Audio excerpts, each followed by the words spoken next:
Assalamualaikum warahmatullahi taala wabarakatuh. A'udzubillahi minasyaitonirrajim. Bismillahirrahmanirrahim. Alhamdulillah rabbil alamin bihi nasta'in wassalatu wassalamu ala rasulihil amin sayyidina Muhammad wa ala alihi wa ashabihi ajma'in. Rabbi shrah li sadri wa yassir li amri wa hlul 'uqdatam min lisani yafqahu qawli. Subhanaka la ilma lana illa ma 'allamtana innaka antal alimul hakim. Rabbi yassir wa la tu'assir fa inna taysira kulli 'asir 'alaika yasir. Allahumma tammina bil khair, Allahumma tammina bil khair, Allahumma tammina bil khair bi rahmatika ya arhamar rahimin, amma ba'd. Alhamdulillah, pertama-tamanya kita rafakkan kesyukuran pada Allah Subhanahu taala. Pada malam ini kita dapat bersama-sama dalam siri sembang santai falak kita insya-Allah pada malam ini. Dan alhamdulillah tuan-tuan, terima kasih kepada urus setia kita daripada Jabatan Mufti Negeri Sembilan, bahagian falak dan semua maklumat. Yang saya alurkan juga ashabul fadilah, para asatiza, tuan guru, sahabat-sahabat daripada Jabatan Mufti, khususnya tuan-tuan dan puan-puan yang mengikuti program kita secara live pada malam ini dan juga mengikuti program kita secara rakaman nanti insya-Allah. Alhamdulillah, tuan-tuan, pada malam ini kita dapat bersama-sama seterusnya dalam siri yang terakhir lah, dalam siri kuliah kita berkaitan dengan buku Mukhtasar Ilmu Falak yang alhamdulillah tuan-tuan telah pun kita tamatkan perbincangan itu setakat yang saya mampu untuk kita bincangkan. Dan alhamdulillah tuan-tuan, secara sepintas lalu kita dah bincangkan berkaitan dengan bab yang pertama berkaitan dengan pengenalan ilmu falak, berkaitan dengan pentarifan ilmu falak. Dan sebenarnya banyak lagi lah kalau kita lihat dalam kitab-kitab dan buku-buku yang membincangkan tentang pembahasan ilmu falak ataupun pentarifan ilmu falak itu, yang mana bolehlah tuan-tuan insya-Allah merujuknya kembali. Dan bahagian yang kedua yang telah kita bincangkan adalah berkaitan dengan waktu solat, waktu solat ataupun lebih tepat tentang kaedah penentuan waktu solat yang telah pun kita bincangkan juga dalam 5 waktu solat plus berkaitan dengan waktu syuruk dan juga waktu duha. Alhamdulillah tuan-tuan, kita telah bincangkan, dan seterusnya dalam bab yang ketiga kita dah bincangkan berkaitan dengan arah kiblat, kaedah penentuan arah kiblat dengan sedikit kepada mukaddimah berkaitan pentarifan dan juga tentang sejarah arah kiblat itu sendiri dan hikmahnya. Dan alhamdulillah tuan-tuan, kita juga telah tamatkan. Dan kemudian bab yang keempat kita bincangkan berkaitan dengan takwim, dan termasuk dalam perbincangan takwim itu adalah berkaitan dengan hilal. Alhamdulillah juga kita dah selesaikan setakat mana yang saya mampu tuan-tuan untuk kita sama-sama bincangkan. Dan dalam bab yang terakhir tuan-tuan, iaitu dalam bab gerhana ataupun bab kusuf ataupun khusuf, alhamdulillah kita baru saja tamatkan pada seri kuliah yang lepas. Dalam 5 kali pertemuan tuan-tuan, kita telah bincangkan berkaitan dengan gerhana, alhamdulillah. Maknanya kalau ikutkan, alhamdulillah tuan-tuan, kita dapat tamatkanlah bacaan buku Mukhtasar Ilmu Falak ini secara ringkas. Nama pun Mukhtasar tuan-tuan, nama pun ringkasan. Jadi alhamdulillah tuan-tuan, setakat yang saya mampu untuk saya bincangkan berkaitan dengan buku yang kami cuba susun berkaitan dengan keseluruhan, bukan nak kata keseluruhan tuan-tuan, tapi antara 5 bahagian yang biasa kita bincangkan berkaitan dengan ilmu falak. Alhamdulillah tuan-tuan, pada malam ini sebenarnya tidaklah saya ataupun nak meneruskan perbincangan dalam buku Mukhtasar Ilmu Falak tu. Cuma tuan-tuan, kalau tuan-tuan dapat lihat dalam slide yang ada saya kongsikan bersama pada malam ini, tajuknya ini nampak agak macam sentimental lah pula Tadabbur Sarwa Alam, Kelibat Kehambaan. Tuan-tuan, saya pun tak tahu lah macam mana boleh keluar tajuk ni kan. Kadang-kadang main taib je sebenarnya tu kan. Ada idea taib je sebenarnya. Baik, insyaAllah tuan-tuan, pada malam ni kita santai-santai saja, di samping beberapa perkongsian pengalaman dan juga bagaimana tuan-tuan, kalau kita nak cuba lihat ilmu falak ini, bagaimana dari satu sudut yang mungkin kita boleh ambil pengajaran ataupun ambil satu bahagian bagaimana ilmu falak ini sebenarnya boleh kita gunakan ataupun kita jadikan sebagai medium, sebagai wasilah untuk kita mengenal Allah Subhanahu Wa Taala, menambah kasih sayang kita kepada baginda Nabi Muhammad sallallahu alaihi wasallam, dan akhirnya akan menjelmakan ataupun menyelahkan lagi tuan-tuan sifat kehambaan kita kepada Allah Subhanahu Wa Taala. Itu tuan-tuan yang saya cuba nak kongsikan pada malam ini. Tak ada berkaitan dengan, adalah sikit berkaitan dengan gerhana kerana kita bercerita pasal alam ni, insya-Allah. Baik. Jadi seperti biasa tuan-tuan, sebagai pembuka kata kita bincangkan ataupun kita mukadimahkan kepada ayat Quran. Ayat ini tuan-tuan, macam saya rasa secara personal lah tuan-tuan. Ayat ni ayat Quran ya. Tapi secara personalnya saya rasa bahawa ayat ini sebagai satu ayat yang sangat begitu dekat tuan-tuan dengan perbahasan ilmu falak. Dan dia sangat meliputi perbahasan apa yang nak kita bincangkan dalam ilmu falak. Itu pandangan saya lah tuan-tuan ya. Pandangan saya mungkin tuan-tuan guru lain dalam kefahaman mereka mungkin ada ayat lain, dan tuan-tuan pun mungkin ada ayat-ayat yang lebih dekat. Tapi tuan-tuan secara suruhannya seluruh ayat Quran itu adalah wahyu Allah Subhanahu Wa Taala dan semuanya itu adalah penting. Cuma bila kita bacakan surah petikan daripada surah Ali Imran ini, yang telah pun saya rasa kita bincangkan sebelum ni, tapi saya ulang sekali lagi lah untuk kita mukadimahkan perbincangan kita insya-Allah. Baik. Firman Allah Subhanahu Wa Taala dalam surah Ali Imran ayat 190 hingga ayat 191. A'udzubillahi minasyaitonirrajim. Inna fi khalqis samawati wal ard wa ikhtilafil laili wan nahar la ayatin liulil albab الذين يذكرون الله قياما وقعودا وعلى جنوبهم ويتفكرون في خلق السماوات والأرض ربنا ما خلقت هذا باطلا سبحانك فقنا عذاب النار. Di mana Allah Subhanahu Taala berfirman dalam surah Ali Imran ayat 190 hingga ayat 192 yang bermaksud inna fi khalqis samawati wal ard, sesungguhnya dalam penciptaan langit dan juga bumi. Tuan-tuan, seperti mana yang kita sedia maklum ataupun apa yang telah pun diterjemah ataupun ditafsirkan oleh para alim ulama kita, bahawa bila mana Allah Ta'ala menyebutkan perkataan fi khalqi, iaitu dalam penciptaan. Dalam penciptaan maknanya penekanan ayat ini adalah berkaitan dengan ciptaan, apa yang bakal nak disebutkan nanti. Bahawa dalam penciptaan itu sendiri sebenarnya ada satu benda yang Allah Ta'ala nak tekankan. Apa dia? Iaitu dalam penciptaan langit dan juga bumi, dan juga dalam pertukaran malam dan juga siang adalah tanda-tanda yang disebut sebagai ulul albab. Bagi orang yang disebut sebagai ulul albab. Ulul albab itu disebut ataupun antara cirinya adalah allazina yadhkurunallaha qiyaman, iaitu orang yang sentiasa berzikir pada Allah Ta'ala dengan berdiri, wa qu'udan dengan duduk, wa ala junubihim dan juga berbaring, dan mereka ini juga wa yatafakkaruna fi khalqis samawati wal ard, mereka ini juga berfikir, selalu memikirkan tentang penciptaan langit dan juga bumi, seraya mereka berkata Rabbana ma khalaqta hadza batila, wahai Tuhan kami, ma khalaqta hadza batila, tidaklah engkau jadikan semua ini dengan sia-sia, subhanaka, maha suci engkau ya Allah, faqina adzabannar, jauhkanlah kami daripada azab api neraka. Masya-Allah tuan-tuan. Kalau berdasarkan apa yang telah disebutkan oleh Imam Al-Qurtubi tuan-tuan daripada dalam tafsirnya, ketika mana antara asbabul nuzul ayat ini, pengkisahannya kita kongsikan sedikit lah tuan-tuan, di mana dalam hadis yang diriwayatkan daripada Aisyah radhiyallahu anha menceritakan bahawa ketika mana ayat ini turun ketika itu Nabi sallallahu alaihi wasallam dalam keadaan sedang solat, dan ketika itu Sayyidina Bilal datang. Kejadian ini ataupun hal ini berlaku ketika mana sebelum masuknya waktu subuh.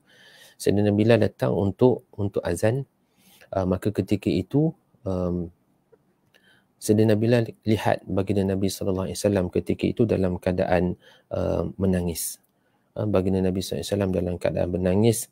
Menangis itu sehingga disebutkan bahawa bagaimana Nabi SAW menangis itu dalam keadaan sehingga janggut dan juga leher Nabi SAW ketika itu basah dengan air mata.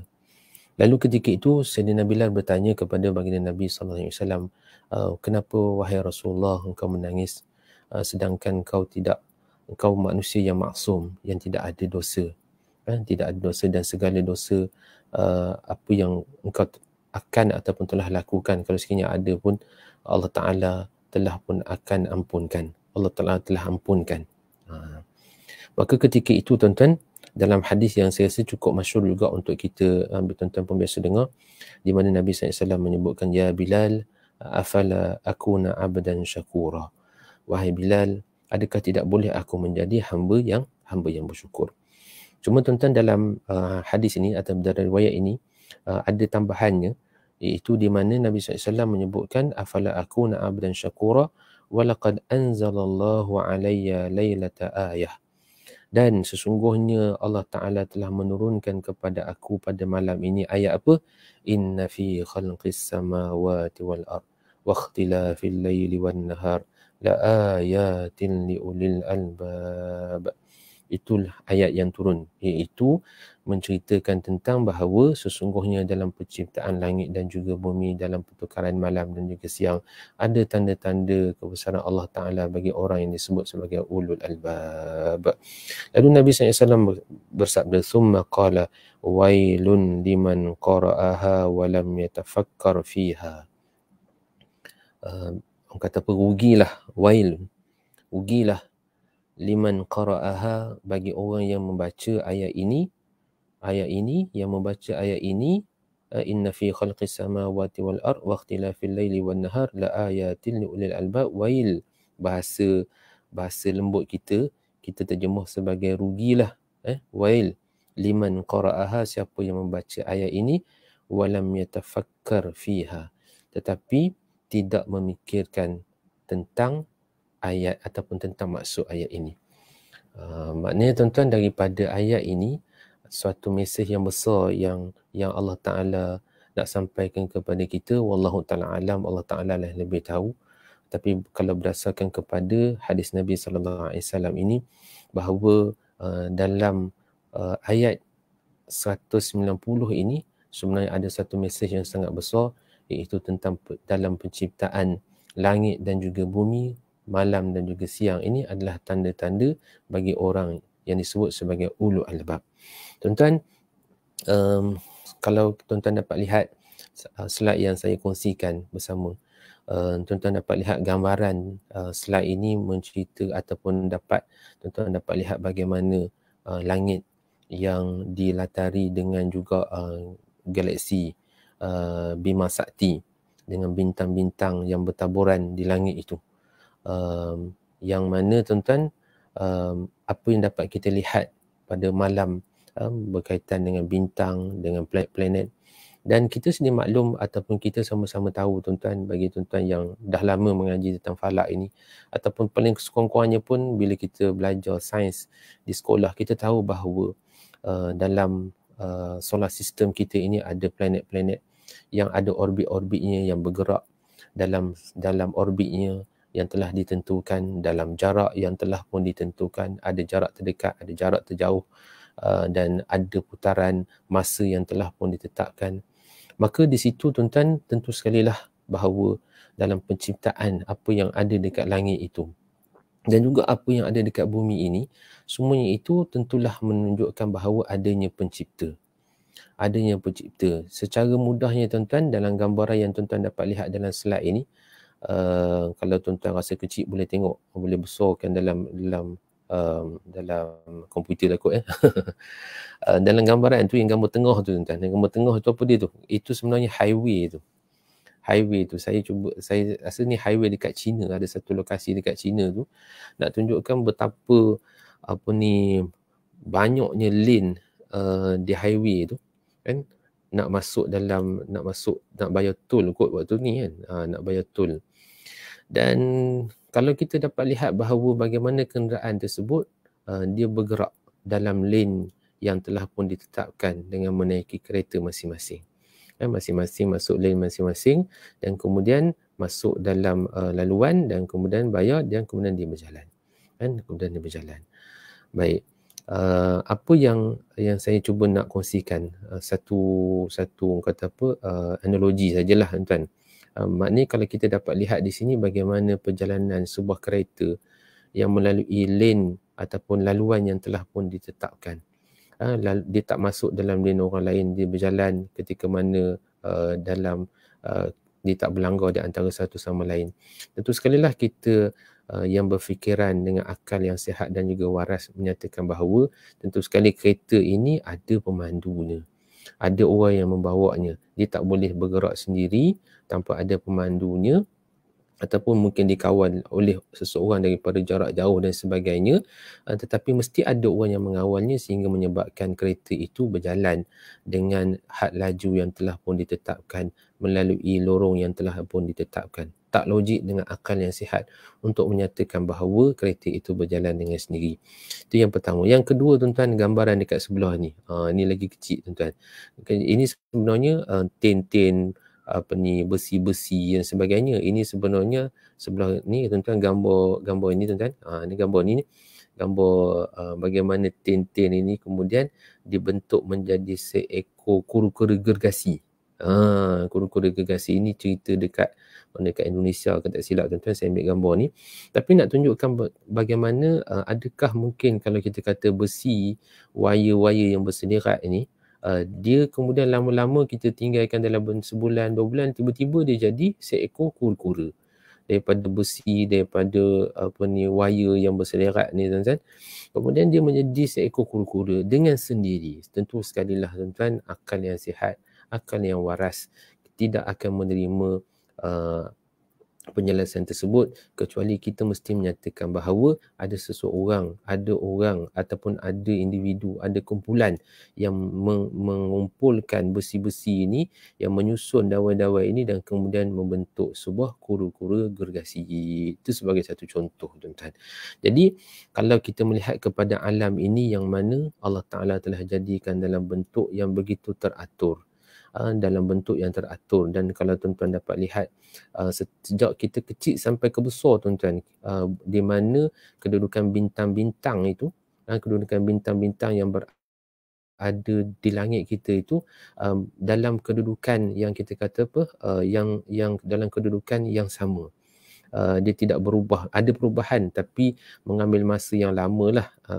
Bahkan tuan-tuan, kalau kita dapat lihat contohnya Buruj Orion. Buruj Orion, kalau kita lihat Buruj Orion ni antara buruj yang telah pun juga dilukis bentuknya yang sama bentuknya itu, Scorpio dan sebagainya, dilukis digambarkan dalam tamadun-tamadun purba seperti Mesir purba, seperti Taman Domayan dan sebagainya. Bahkan peristiwa gerhana itu juga yang telah kita bincangkan, menunjukkan bahawa bagaimana alam ini telah berfungsi dengan baik sejak daripada dulu sehinggalah sekarang. Terbukti bahawa tentu sekali lah ada yang mentadbir, ada yang menyusun segala-galanya, dan itulah yang kita lihat daripada alam ini. Dan di sinilah tuan-tuan apa yang disebutkan dalam ayat ini. Kalau kita lihat tuan-tuan, nak syarah ayat ni saya rasa jadi satu kuliah aja ni rasanya kita bincang ayat ni kan. Jadi setelah kita memikirkan, setelah kita berzikir, setelah kita memikirkan tentang alam ini, maka di sini Rabbana ma khalaqta hadza batila, kita dapati bahawa apa yang Allah Ta'ala jadikan ini tidak sia-sia. Maka tuan-tuan, kata Dr. Syed Ramadan Al-Buti, disebut bahawa kalau sekiranya kita dah tahu bahawa alam ini dijadikan dengan ada manfaatnya, maka kita boleh ambil manfaatlah daripada apa yang Allah Ta'ala ciptakan itu. Dan daripada apa yang Allah Ta'ala ciptakan itu ada manfaatnya, ada tujuannya, maka tentu sekalilah kita ini, manusia ini pun tentulah ada tujuannya. Kenapa dijadikan oleh Allah Ta'ala? Kenapa Allah Ta'ala hantar di bumi ini yang namanya Al-Ar ini? Subhanak, maha suci engkau ya Allah, faqina azabannar, jauhkanlah kami daripada azab api neraka. Maka orang yang banyak berzikir, orang yang banyak berfikir ini, tuan-tuan, dia akan mensucikan Allah Subhanahu Wa Ta'ala dan akan minta pengampunan, akan minta dengan Allah Ta'ala supaya menjauhkan dirinya daripada api neraka. Masya Allah, tuan-tuan. Ini sebagai mukadimah kepada perbincangan kita pada malam ini, insya-Allah. Baik, tuan-tuan. Malam ni slide-nya banyak sikit, tuan-tuan. Tapi sudah 9.50. Tak tahulah sempat tidak habis. Okey. Baik, tuan-tuan. Ini gambaran antara, saya rasa gambaran dalam konsep kosmologi lah kot. Yang menggambarkan tuan-tuan bagaimana seorang lelaki, ini gambaran yang katanya gambar ini dilukis pada tahun 1888 tuan-tuan, dan gambar ini ada di Paris, di mana gambaran seorang lelaki yang apa dia kata, menjengui kan, apa bahasa nak sebut ni, mengeluarkan kepalanya itu di hujung katalah ni bumi tuan-tuan, bumi ni, kemudian dijengurkan kepala dekat luar tu. Dijengurkan kepala dekat luar tu. Tuan-tuan, semua ini nak menggambarkan bahawa bagaimana manusia secara semula jadinya, secara fitrahnya nak memikirkan ataupun secara fitrahnya nak fikir tentang bagaimanakah alam ini berfungsi dan bagaimanakah alam ini diperjalankan. Bila kita lihat kepada langit, ada bintang, ada bulan, ada matahari yang terbit dan juga terbenam, maka kita sentuh sekali lah akan bertanya-tanya, akan tertanya-tanya dalam hati kita, macam mana bintang, bagaimana bulan, bagaimana matahari ini boleh berjalan. Kan dalam gambaran yang diberikan ini tuan-tuan, bila orang ini, lelaki ini dikeluarkan kepala dia daripada apa yang disebut sebagai langit itu ataupun disebut dalam atmosfera sini, dia keluar kepala tu, rupa-rupanya di belakang tu punya ada banyak mesin-mesin, kita kata macam apa, gigi-gigi mesin yang menjalankan bintang-bintang langit, bulan dan juga matahari dekat belakang tu. Ini berdasarkan kepada logik apa yang kita boleh fikirkan dengan gambaran yang ada pada zaman itu. Okey, maknanya okey. Dan tuan-tuan, apa yang telah pun kita bincangkan juga ataupun apa yang telah kita buktikan juga bahawa bagaimana alam ini berfungsi dengan baik, antara salah satu buktinya adalah kerana kita boleh hitung pusingannya itu. Dan maknanya kalau kita sebut apa yang disebut dalam falak itu ataupun apa yang kita kata dalam orbit itu adalah sesuatu yang berpusing, yang berulang. Maka antara benda yang berulang yang telah pun kita bincangkan tuan-tuan adalah peristiwa gerhana yang mana berlaku dalam bentuk saros.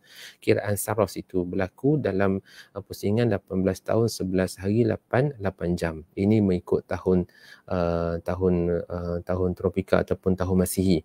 18 tahun 11 hari 8 jam ataupun kadang-kadang dia boleh jadi 10 hari 8 jam mengikut pada tahun lompat tu, macam kita bincang dalam siri kuliah yang lepas.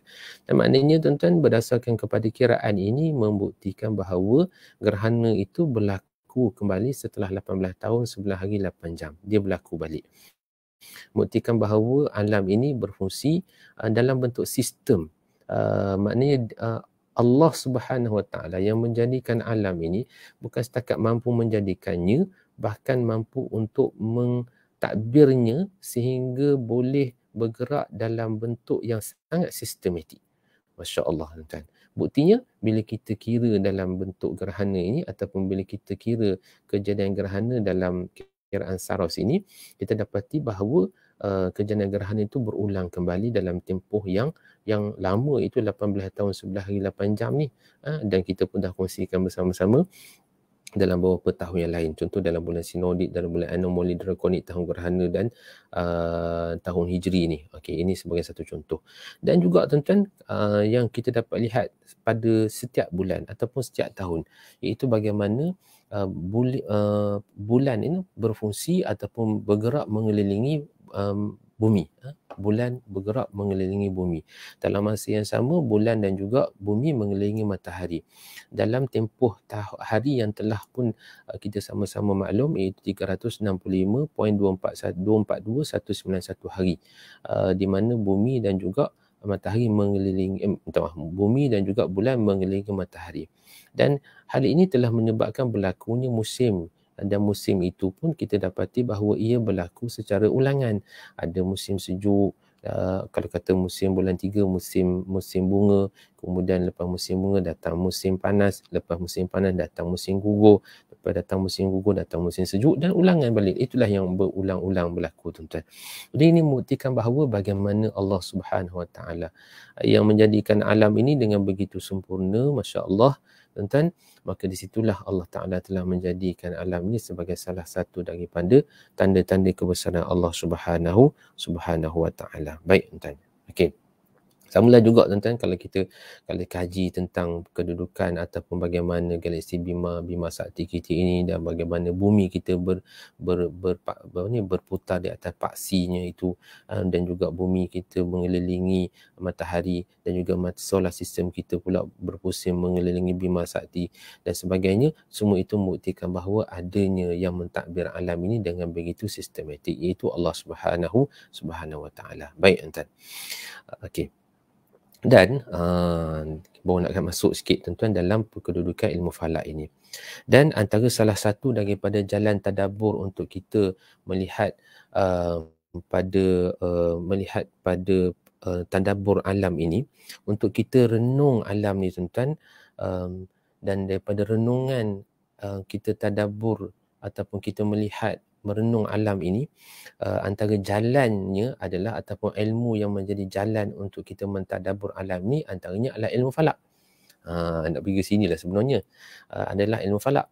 Jadi sebab itu kalau kita dapat lihat bahawa bagaimana ilmu falak ini, seperti mana yang saya salin daripada buku ringkasan sejarah sains yang berbahagia Dr. Wan Fuad Wan Hassan, dalam buku mengatakan bahawa antara ilmu yang tertua dalam sejarah dunia ini adalah ilmu astronomi, kerana kepentingan ilmu astronomi ini dalam penentuan hari, dalam penentuan bulan, dalam penentuan tahun, dan seterusnya dalam bentuk kalender dan sebagainya.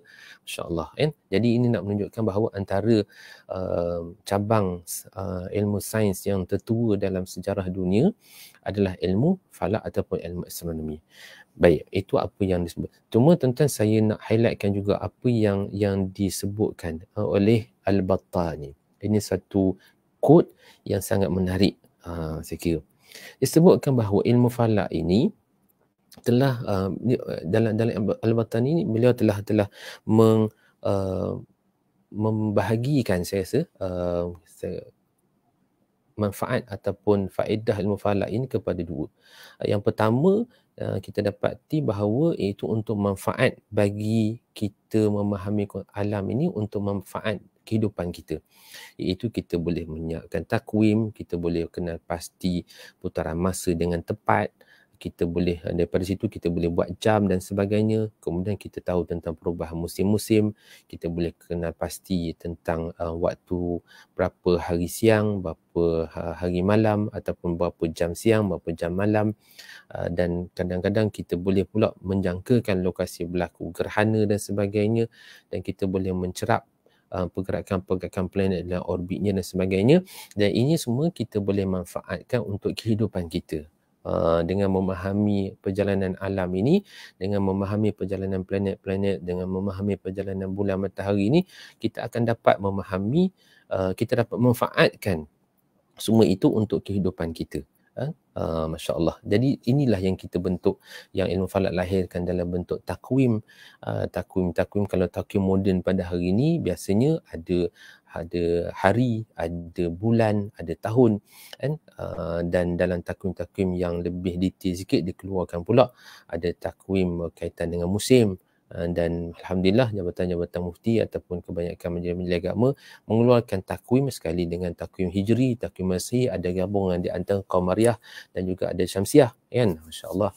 Dan ada pula masukkan pula ketika itu ada waktu-waktu solat, dan yang mana tuan-tuan, kita dah bincang bahawa waktu solat ini adalah kedudukan di mana matahari itu berada, bila waktu dia ghurub, bila waktu dia terbit, bila waktu dia zawal dan sebagainya. Masya Allah, itu semua boleh kita buat, boleh kita jadikan panduan, sama ada untuk panduan kehidupan kita dan juga panduan ibadat kita. Dan tuan-tuan, dia sebut sini, Al-Imam Al-Battani sebut apa?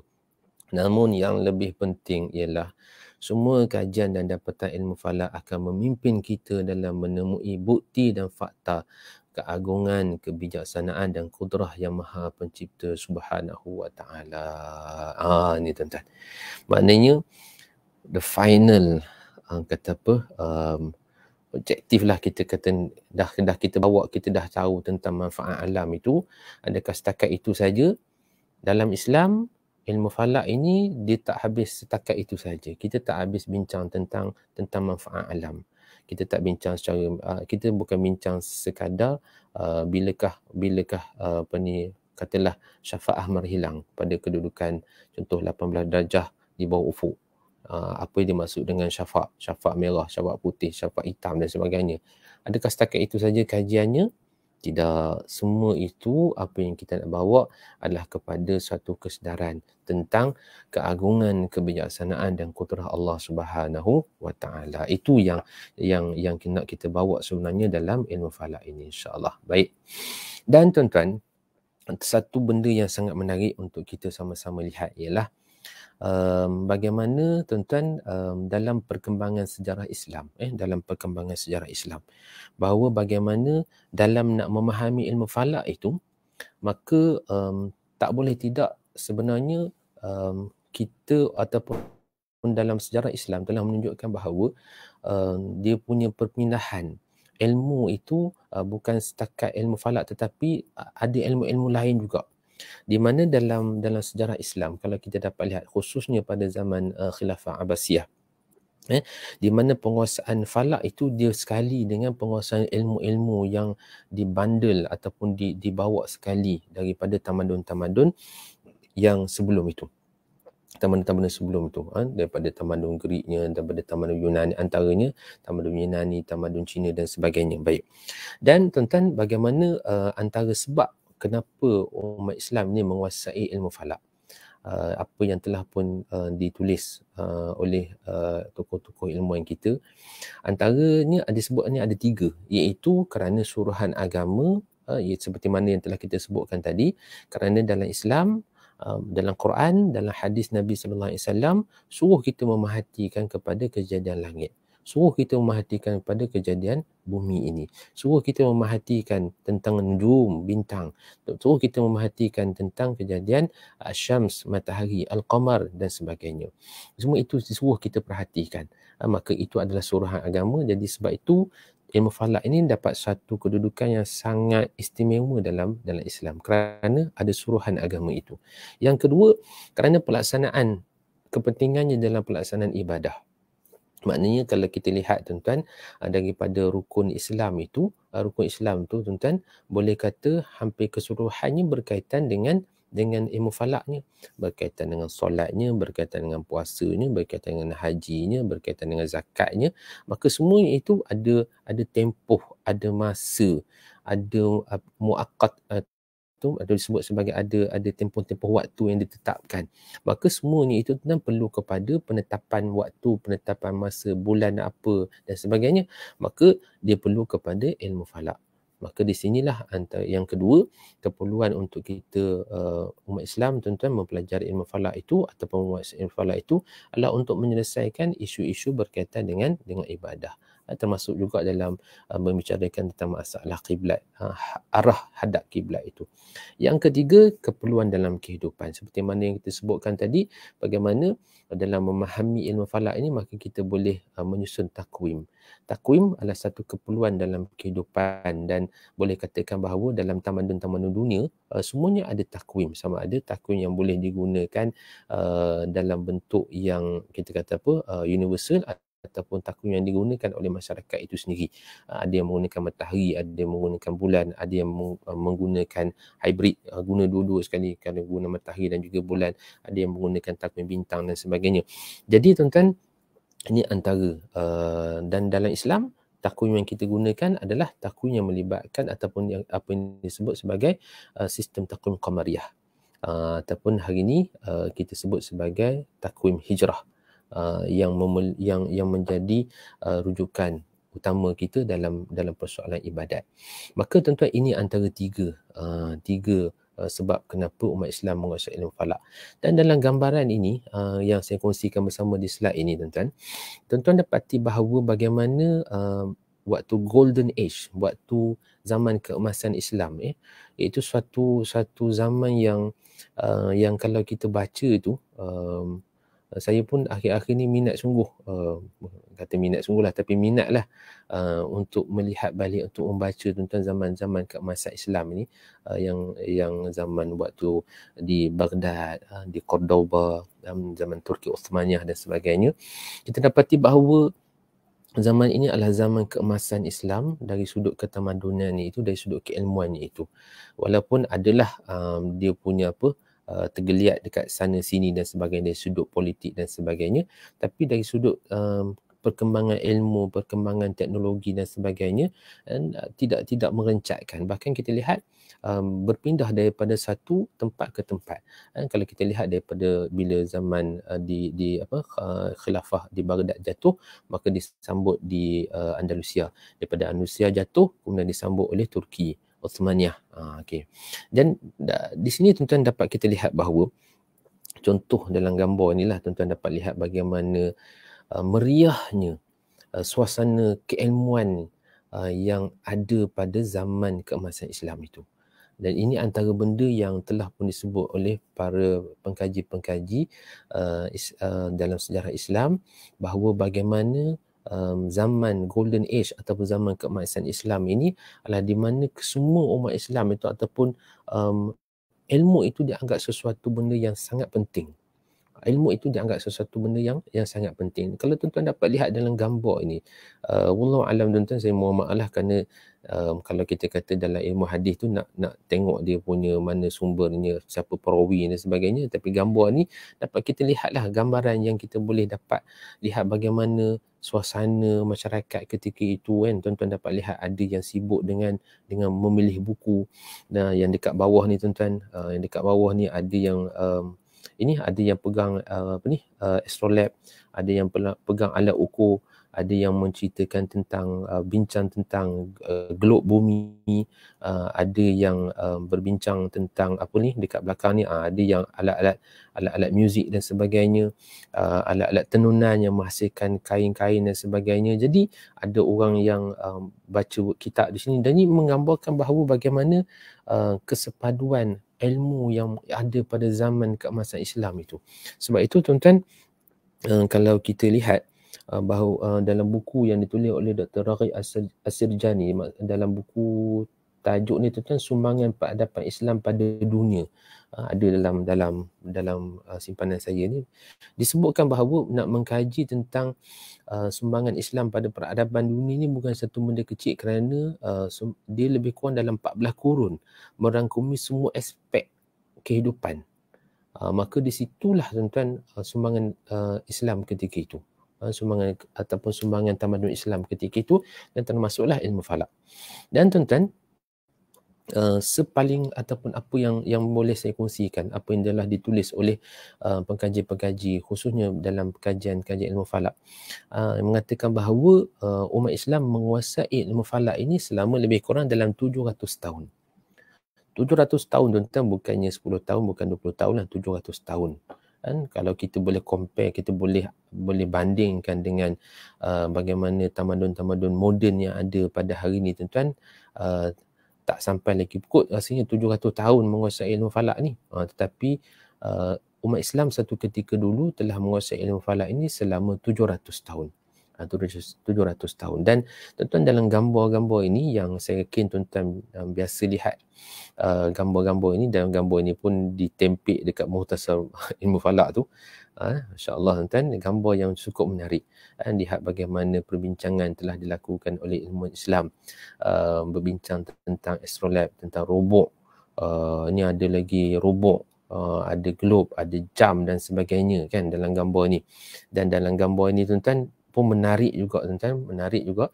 Dilihat, saya cuba search balik di mana gambar ni, dikata bahawa gambar ni menggambarkan bagaimana umat Islam meru'yah anak bulan ataupun mencerak anak bulan. Mencerak anak bulan. Cuma dalam gambar ni tu yang menariknya kerana ayat ini wa yaqzafuna min kulli janib duhura. Ayat ini tuan-tuan, saya pun dah terlupa dan surah apa, tapi bagaimana Allah Ta'ala dalam ayat ni cerita tentang bagaimana Allah Ta'ala ciptakan bintang-bintang itu sebagai rujuman li syayatin, sebagai apa, untuk merejam syaitan-syaitan itu, dan yang disebutkan wa yaqdhafuna min kulli janib, dan dilemparkan daripada segala sudut itu, disebut ai yarmuna min kulli janib. Saya pun tak nampak ni tuan. Okey. Yarmuna min kulli janib, iaitu dilemparkan. Ini cerita tentang bagaimana fungsi bintang yang disebut dalam Quran iaitu sebagai rujuman li syayatin dalam ayat ini, dalam gambar ini. Menarik juga kenapa dia menggabungkan ayat ini dengan juga proses melihat anak bulan ni. Wallahu alam tuan-tuan. Itu mungkinlah kena rujuk kepada tuan-tuan guru kita, pada Ustaz Nafiah ke dan sebagainya lah yang lebih alim tuan. Baik. Dan sambung lagi tuan tentang bagaimana zaman ketamadunan Islam, zaman ketamadunan Islam.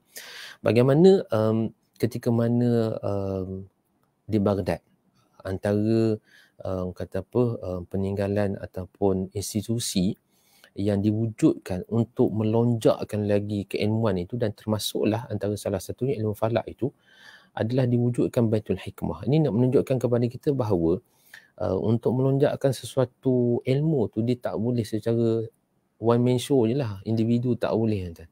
Tak boleh. Tetapi kena ada satu institusi yang mengangkatnya. Kalau zaman Baghdad, kerajaan Islam di Abbasiyah, ketika mana antara khalifah yang cukup terkenal tuan-tuan, Khalifah Harun Ar-Rashid, yang menggagaskan Baitul Hikmah ni dan kemudian disambung oleh anaknya.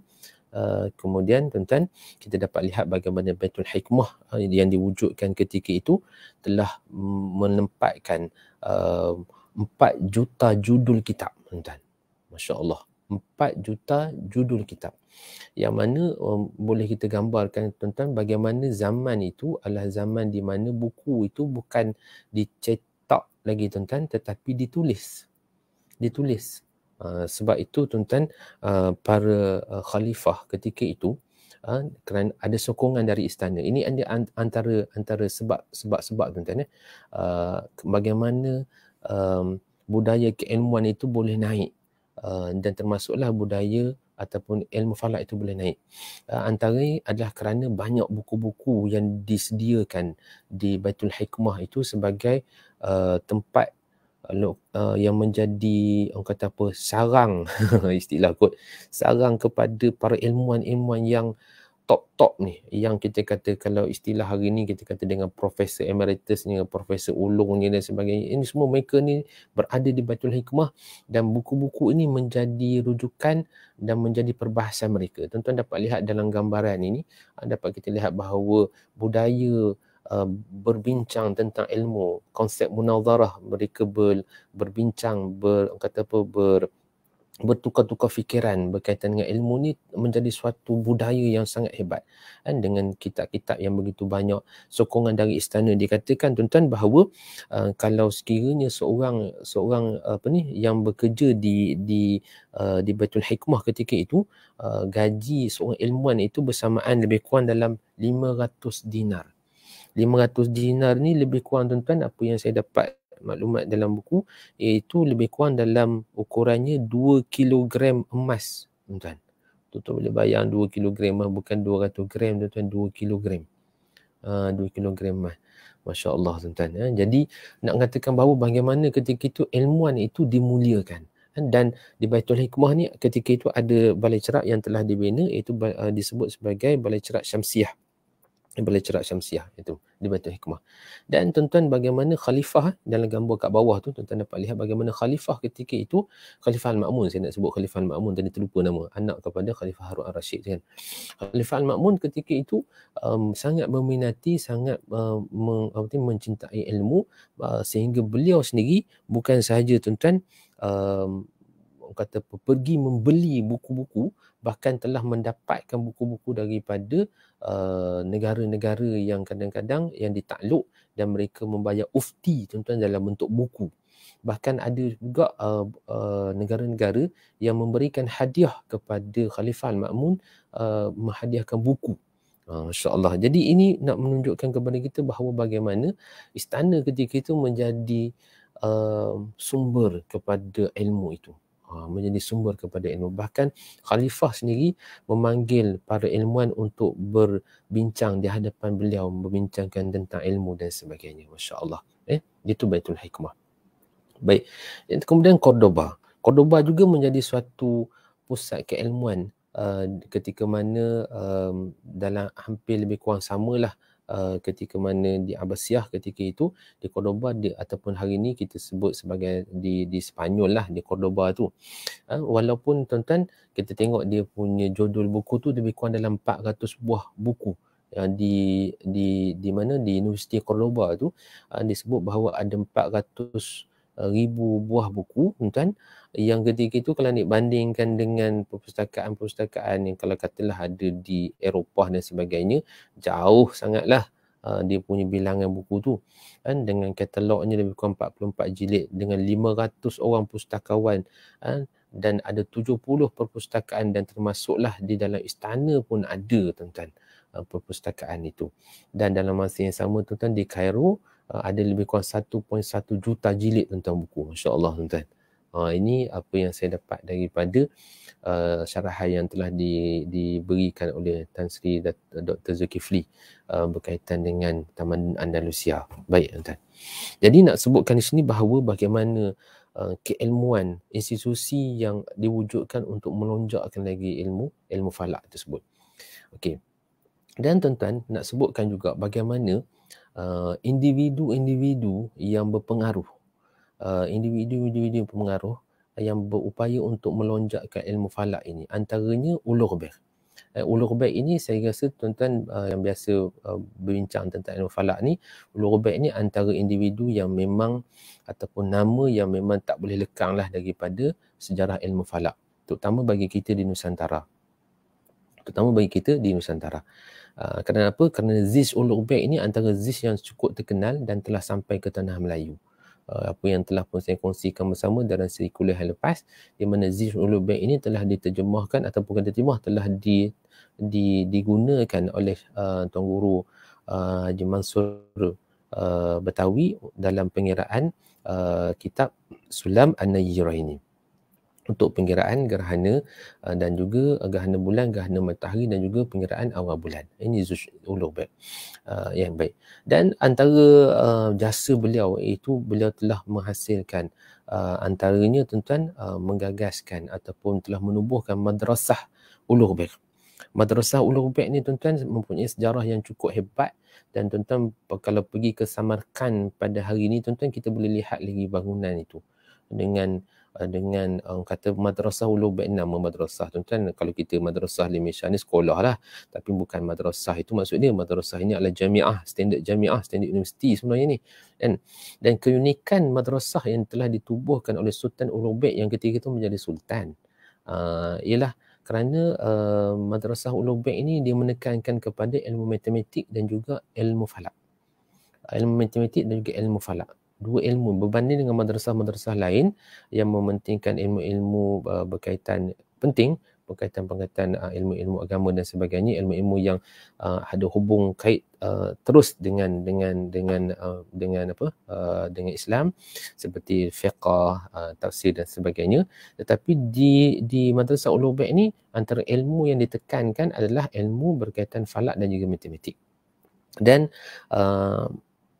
di sini dikatakan ada lebih kurang 90 pensyarah ketika itu, yang mana 90 pensyarah itu yang menemuganya adalah Sultan sendiri.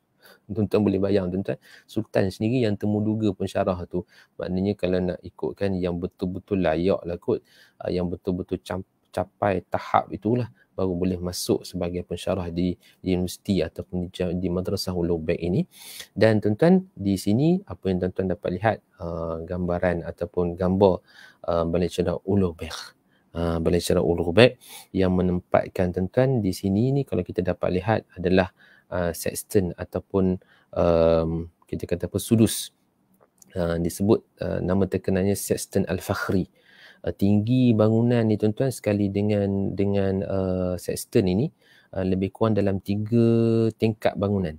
Kalau kita nak ukur dengan bangunan tuan-tuan, besar tak besar tuan-tuan, alat ukur ni, kalau kita tuan-tuan sexton yang ada pada hari ni paling besar pun saya pernah tengok, saya pernah pegang tu adalah dalam saiz kertas A4 tu, itulah kot yang paling besar. Tapi sexton yang dibina oleh Ulugh Beg ni, besarnya adalah tingginya itu lebih kurang dalam 3 tingkat bangunan. Dan antara kecanggihannya itu ialah oleh kerana saiznya begitu besar, maka sexton ini boleh mengambil ukuran darjah, minit, bahkan saat. Tuan-tuan, ini antara kelebihannya itu, dan ini antara menyebabkan kenapa dapatan yang diperolehi ataupun zij yang dihasilkan oleh Ulugh Beg ini adalah boleh dikatakan sangat tepat. Bolehkah saya guna perkataan boleh dikatakan? Ataupun kita kata memang kalau kita berdasarkan kepada kiraan tahun, nilai hari dalam setahun tropika yang telah diperolehi oleh Ulugh Beg berdasarkan kepada cerapan dan ditambah dengan kiraan, hanya ralat lebih kurang dalam 25 saat. 25 saat tuan-tuan. 25 saat dengan equipment ini yang sangat besar dia punya saiz itu. Masya Allah, hebat. Baik. Dan lain lagi tuan-tuan, selain daripada Ulugh Beg tuan-tuan, saya kongsikan pula bagaimana seorang yang juga sangat hebat tuan-tuan, Zarqali. Sebut Zarqali ni rasa macam sebut diri sendiri, tak apalah tuan-tuan. Zarqali ni ada sejarah yang cukup panjang juga tuan-tuan. Tetapi beliau antara masterpiece beliau lah. Beliau telah menghasilkan apa yang disebut sebagai Sahifah Az-Zarqaliyah. Sahifah Az-Zarqaliyah ni tuan-tuan adalah suatu risalah bagaimana nak menghasilkan sebuah astrolab. Yang astrolab ni kalau tuan-tuan dapat lihat dalam gambar ni, tuan-tuan, astrolab ni dia digunakan dengan menggunakan plate ni berdasarkan kepada long ataupun latitude longitude tempatan. Tapi Zarqali ini beliau telah menghasilkan satu astrolab yang sangat tepat. Kerana kenapa dikata tepat? Kerana astrolab ni kalau nak tepat tak tepat, dia kena ukir ni tuan-tuan. Ukiran ni, dia sudut-sudut ni kena tepat, betul-betul tepat, barulah hasil daripada cerapan tu akan tepat juga. Macam kita kata kita guna alat-alat ukur pada hari ni kan, nak memastikan dia tepat tuan-tuan, kadang-kadang kena pergi servis, ada waktu kena servis. Jadi tuan-tuan, waktu zaman itu tuan-tuan, nak servis macam mana kalau sekiranya benda ni dah diukir sini, sampai bila-bila pun akan ada dekat sini lah, tak boleh nak tukar-tukar. Jadi tuan-tuan, plate-plate ini semuanya diukir, dan antara pengukir yang sangat mahir dan juga sangat tepat adalah Al-Zarqali. Beliau sebenarnya adalah pandai besi, ataupun kita kata pengukir besi sebenarnya yang sangat mahir, tetapi kemudian telah diberi latihan khas oleh khalifah ketika itu sehingga menjadi seorang ahli falak yang sangat hebat dan telah menghasilkan alat-alat astrolabnya yang sendiri, dan kemudian telah menghasilkan satu astrolab yang universal, yang dikatakan universal yang sangat tepat dari sudut pengukurannya itu dan menakjubkan. Dan antara hasil daripada apa yang telah dihasilkan oleh Zarqali lagi ialah apa dia? Iaitu jam air Toledo.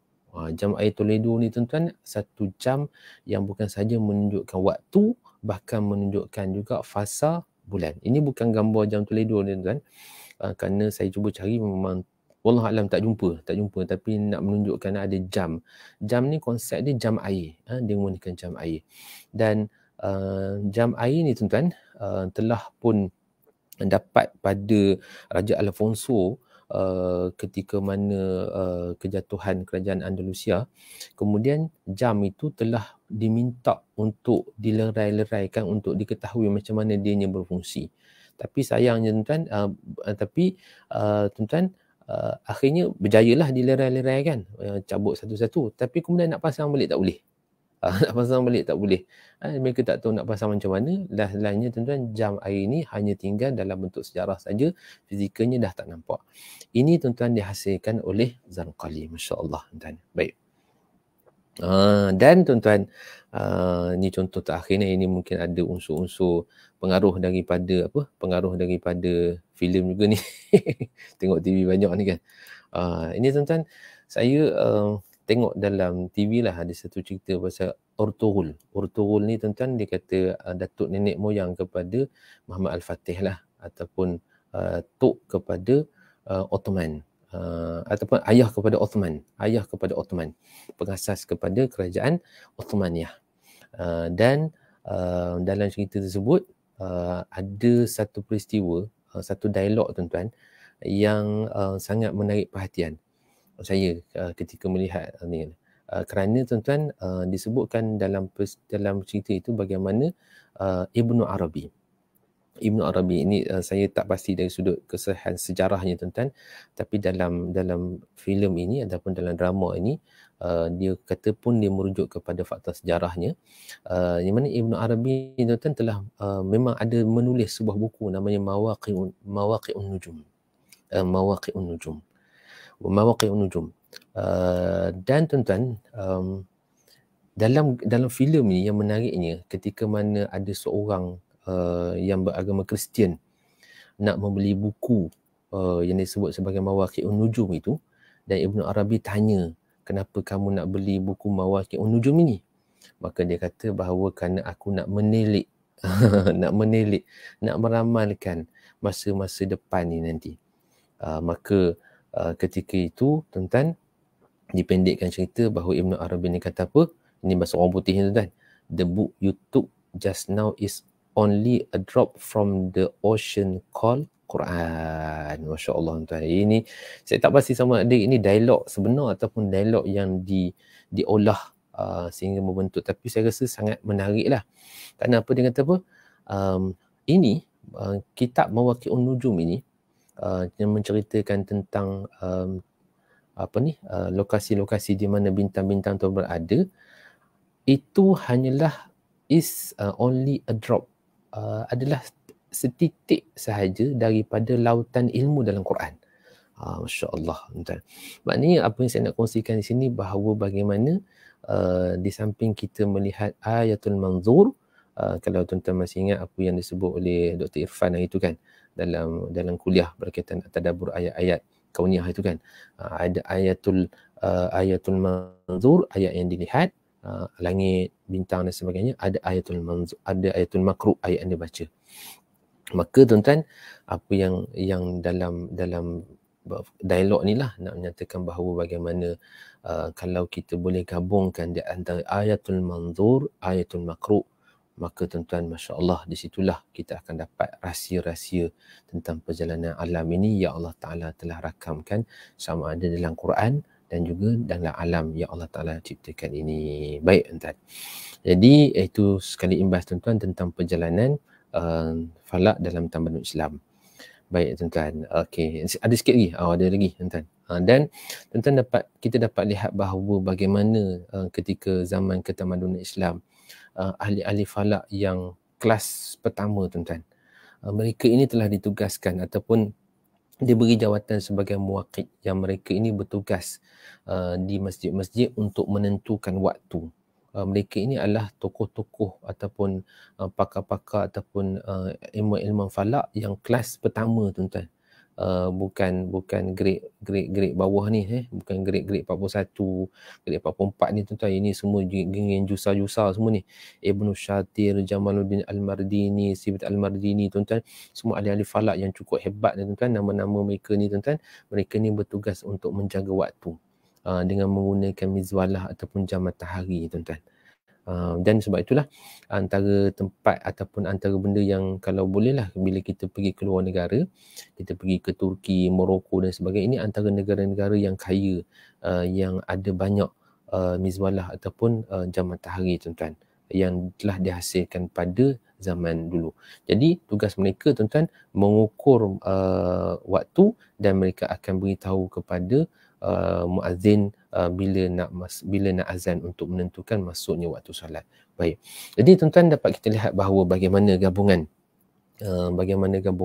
di antara bagaimana dalam Islam menyuruh kita memahami alam ini untuk manfaat manusia, dan dalam masa yang sama juga untuk kita menghubungkan diri kita dengan Allah Subhanahu Wa Taala. Baik tuan. Okey. Ini nak alah-alah ni tuan-tuan. 10:29 dah. Okey, baik. Jadi secara umumnya tuan-tuan, ini sebenarnya macam perkongsian secara peribadi jugalah tuan-tuan, perkongsian secara kata apa, hati ke hati, sebab tajuk kita pun tadabbur sarwa alam, kelibat kehambaan. Jadi alhamdulillah tuan-tuan, sepanjang penglibatan kami lah, khususnya saya sendirilah dalam ilmu falak, yang walaupun belajar dulu tidak khusus dalam ilmu falak, alhamdulillah tuan-tuan, pengalaman-pengalaman alhamdulillah ini gambar waktu ambil kursus sijil falak di Kuza, sempat berguru juga dengan Fadil Ustaz Sabaruddin, Ustaz Sabaruddin dengan Cikgu Bahar, dengan Cikgu Mak Topan di Kuza, di Balai Jarak Kuza. Dan alhamdulillah satu kesempatan yang sangat baik belajar dengan mereka, ilmu-ilmu yang sangat manfaat tuan-tuan, yang pada hari ini sampai ke hari ini tuan-tuan, segala ilmu itu dapat kita manfaatkan. Dan alhamdulillah tuan-tuan, Allah Ta'ala berikan keizinan untuk pergi ke beberapa tempat dan sebagainya, dan akhirnya pun sempat jugalah untuk sambung belajar sedikit dan buat kajian dalam bidang ilmu falak juga, alhamdulillah tuan-tuan. Dan dengan jawatan sebagai pegawai falak ini juga alhamdulillah Allah Taala berikan nikmat-nikmat yang tak bolehlah nak kita dustakan lagi. Fa bi ayyi ala'i rabbikum tukadziban, itu yang saya cuba nak highlightkan lah. Dengan ni dapat alhamdulillah untuk kita pergi ke beberapa tempat, dapat berjumpa, berteman dengan tuan-tuan guru, maha guru, sifu-sifu falak yang telah mencurahkan ilmu-ilmu pengalaman dalam ilmu falak ini. Pengalaman alhamdulillah, ini pergi ke China ni, di mana ni, di Palembang, di Oman, ini di Bukit Bendera bersama dengan Afadil Ustaz Nafiah, sahabat-sahabat falak daripada Jabatan Mufti Pulau Pinang waktu ni. Alhamdulillah, ini semua pengalaman-pengalaman yang menyebabkan alhamdulillah tuan-tuan hasil daripada penglibatan dalam dunia falak ini. Baik. Dan alhamdulillah tuan-tuan, sedikit saja perkongsian, nak sebutkan bahawa bagaimana alhamdulillah tuan-tuan, Allah Ta'ala berikan keizinan juga untuk merakamkan ilmu falak itu dalam bentuk penulisan dalam buku-buku yang alhamdulillah ada yang terbit sendiri, ada yang terbitkan oleh syarikat-syarikat dan sebagainya. Alhamdulillah tuan-tuan, buku-buku ini berkaitan dengan ilmu falak dan juga berkaitan dengan gerhana, alhamdulillah. Dan tuan-tuan, untuk akhirnya saya ingin kongsikanlah apa yang telah disebutkan oleh Syekh Muhammad Al-Ghazali. Syekh Muhammad Al-Ghazali memberikan satu pesanan yang cukup tajamlah kepada kita umat Islam. Dia katakan bahawa sedang umat lain menghabiskan masa mereka untuk mempelajari rahsia-rahsia alam dan memusatkan pemikiran mereka tentang lahir dan batin bagi tiap sesuatu sehingga berjaya menjejakkan kaki ke bulan, orang-orang kita masih sibuk dengan ekor-ekor lembu. Masya Allah. Ni macam ada suatu sindiran lah kepada kita sebagai umat Islam, tuan, supaya untuk kita sama-sama memilih apa yang lebih penting. Dalam banyak benda-benda yang penting, maka pilihlah yang lebih penting. Dalam banyak-banyak benda yang remeh tuan-tuan, maka pilihlah yang penting. Maka ketika mana orang lain tuan-tuan, tamadun-tamadun lain, bangsa-bangsa lain, agama-agama lain yang mungkin pada hari ini telah mencapai satu ketamadunan yang begitu hebat. Umat Islam tuan-tuan pada hari ini masih lagi disebut oleh Syekh Muhammad Al-Ghazali sibuk dengan ekor-ekor lembu. Masya-Allah tuan-tuan. Ini satu sindiran lah kepada dan teguran kepada kita daripada alim ulama kita. Baik tuan-tuan. Kita dah nak tamat dah. Okey, dan akhirnya semua apa yang kita sebutkan tadi tidaklah nak bawa ke mana kecuali menjadikan kita sebagai hamba Allah Subhanahu Wa Taala dan untuk kita menambah kasih sayang kita kepada junjungan besar Nabi Muhammad sallallahu alaihi wasallam. Apa saja ilmu yang kita belajar tuan-tuan? Tentu sekali lah ilmu falak tuan-tuan. Maka kita nak bawa diri kita ini supaya semakin hampir dengan Allah Subhanahu Wa Taala. Dan bila kita melihat alam ini, kita melihat kepada bintang ini, terasa begitu kerdil sebenarnya kita berada di bawah hamparan langit yang begitu luas. Ya Allah Ta'ala telah hamparkan itu untuk kita, dan bagaimana Quran yang telah turunkan kepada baginda Muhammad SAW telah menerangkan satu persatu sebagai satu daripada petunjuk hidayah kepada kita. Maka tuan-tuan, apa yang kita dapat faham daripada ilmu falak ini, yang lebih pentingnya adalah untuk kita menambahkan keyakinan kita, menambahkan keimanan kita, menambahkan kecintaan kita kepada Allah Subhanahu Wa Taala dan kepada junjungan besar Nabi Muhammad sallallahu alaihi wasallam, tuan-tuan. Baik. Okey. Ini kita ni dah pukul berapa ya? 10.35. Okey. Kalau tuan-tuan masih lagi boleh stay, saya cuma nak kongsikanlah tuan-tuan beberapa catatan yang telah pun saya buat dalam beberapa tahun ini sebenarnya tuan-tuan. Panjang jauh ke saya pun tak tahu apa benda. Tapi ini adalah catatan, dan untuk akhirnya sebelum saya akhiri kuliah kita ataupun sembang santai kita pada malam ni tuan-tuan, kalau ada masa lagi insya-Allah saya nak kongsikan sikitlah catatan ini. Boleh tuan-tuan? Okey, kalau tuan-tuan yang rasa dah lama benar, bolehlah beransur-ansur dulu. Kata orang berak. Okey, baik. Catatan ini tuan-tuan namanya tinta emas di helaian ini 1.0. Pasal apa 1.0? Dah ada 2.0 dah. 2.0 tu nanti insya-Allah. Okey. Berbunyi, seketika jari ini menyelak helaian demi helaian lembaran kisah. Tinta-tinta emas yang ditekap indah, laksana bintang-bintang megah, bersinar dan utuh dalam buruj dan orbitnya, sekian lama menjadi rujuk dan pandu pada makhluk. Ketika hilang arah tuju dan sesat menjadi petunjuk. Maka ketika itulah kuselak helaian-helaian Qanun Al-Mas'udi, Al-Biruni, Pakistan, Iran atau Indiakah asalmu, tidak akan pernah memudarkan jasamu. Pada setiap teori mahupun tamadun, di tanganmu fikiran Hipparchus dan Ptolemy dikaji dan dibetuli, bahawa jarak matahari dan bulan bukanlah tetap tapi ada apogee, ada perigi. Namun dengan penuh rasa adab dan tawaduk, kau menasihati, lemparkan ujubmu, usah terburu, jauhi kebosananmu dalam meneruskan penelitianmu. Kuselak helaian-helaian hisab al-jabar wal muqabala, algebra dan algoritma tersohor teorimu. Namun sinar namamu seakan hilang seperti bintang Sirius di celah awan stratus. Al-Khawarizmi, peninggalan aritmetikmu, kitab al-jama' wa tafriq bihisab al-hindi, lakaran petemu dalam kitab surah al-ard, akan kekal dalam dakapanku, akan kekal seperti hasratmu. Semuanya hanya untuk Allah yang satu. Kuselak helaian-helaian Zij Ulugh-Beg, dari hamparan permaidani istana kau tinggalkan atas kecintaan ilmu. Ilmu yang telah kau curahkan detik-detik akhir hayatmu di kota Samarkand, di binaan megah Sexton Fakhri di balai cerakmu, yang dikagumi hingga hari ini walau dibenam 3 abad lamanya di dalam bumi. Karya hasil Ptolemy dan As-Sufi kau hayati dan kau manipulasi. Menitip bintang dan gerak jasad samawi kau cerapi, walau akhir hayatmu wahai Sultan Ulugh-Beg, atas arahan dari anak yang pernah dikasihi. Kuselak pula helaian-helaian As-Sahifa Az-Zarqaliyah, Toledo, sejarah gemilang umat, menyimpan susuk tubuh dari tukang besi yang tidak kenal satu teori. Kau mencipta jam Toledo yang tersohor, kau cetuskan ketakjuban manusia dengan keampuhan astrolabmu yang hari ini hanya mampu dikenang jasamu. Dalam jadual Toledomu yang memuat segala gerak dan tegap alam raya, 2 abad menjadi rujukan tanpa tandingannya. Hari ini hanya mampu aku pinjam gelarmu sebagai gelarku Az-Zarqali. Akhirnya, ku selak helaian-helaian catatanku di tengah kecanggihan komputer ribaku, segala software dan segala Excel. Dari Starry Night, Stellarium, Accurate Time dan Moon Calculator, menjajari bintang dengan MIG dan Celestron tambah dengan sistem GoTo. Namun hasilnya belum ku jumpai setanding Al-Biruni, Al-Khawarizmi, Ulugh-Beg atau Zarqali.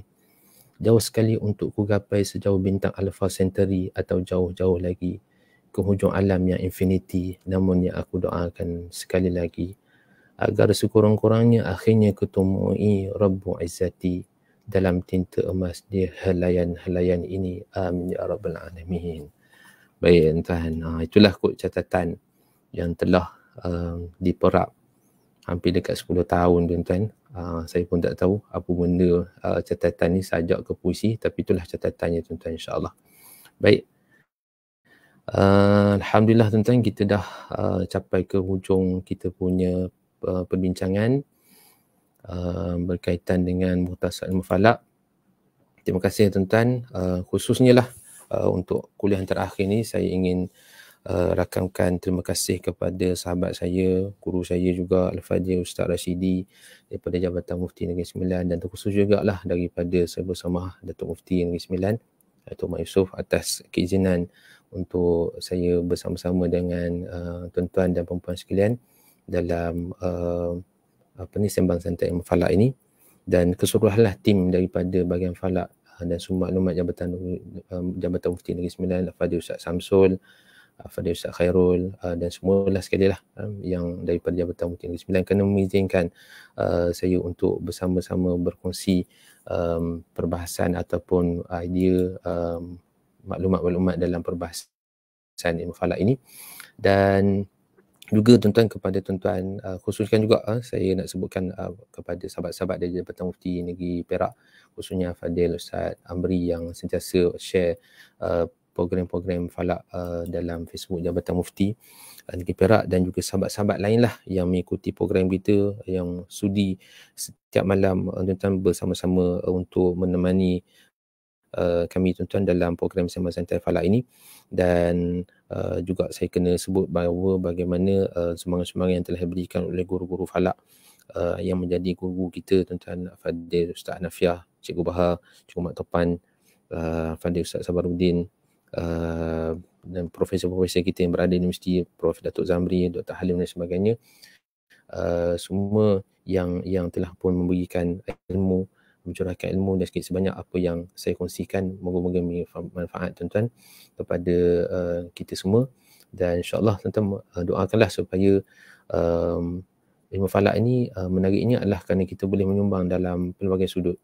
Sekarang ni dah tak mampu lah ataupun nak buat cerapan sampai tengah-tengah malam dengan keadaan PKP dan sebagainya.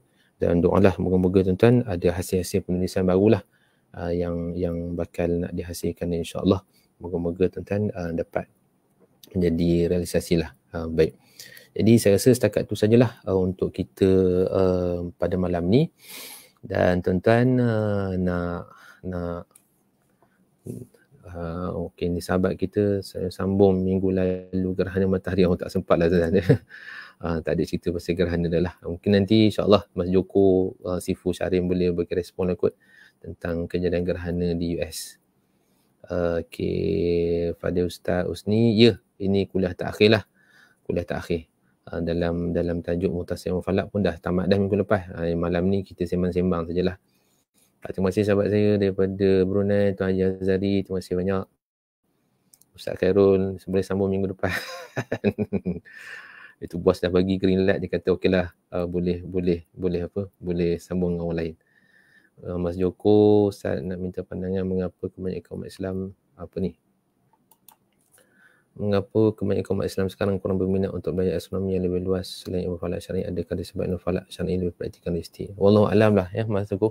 Mungkinlah kerana ilmu falak syar'i ini lebih dekat berkaitan dengan ibadat umat Islam dan dia lebih praktik lah dari sudut pengamalannya itu berbanding dengan ilmu astronomi yang memang lebih kepada bentuk teori dan perlu kepada satu pengkhususan yang lebih saya rasa lah. Tetapi macam mana sekalipun sebenarnya ilmu astronomi itu juga penting bagi menyokong ilmu falak.